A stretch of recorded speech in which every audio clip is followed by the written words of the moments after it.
Hello everyone, तर आज आम्ही बनवणार आहोत फिश फ्राय। त्यासाठी घेतलेला 1 चमचा रवा, 2 चमचे तांदळाचं पीठ आणि मालवणी मसाला, चवीसाठी मीठ। एका बाजूला पॅनमध्ये तेल गरम करायला ठेवलेलं आहे।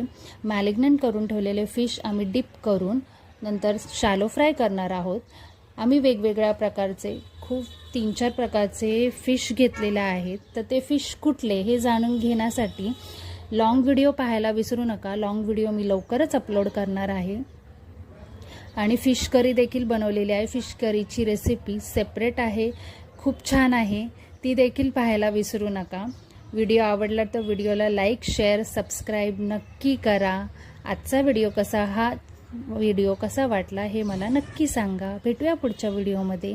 Bye bye.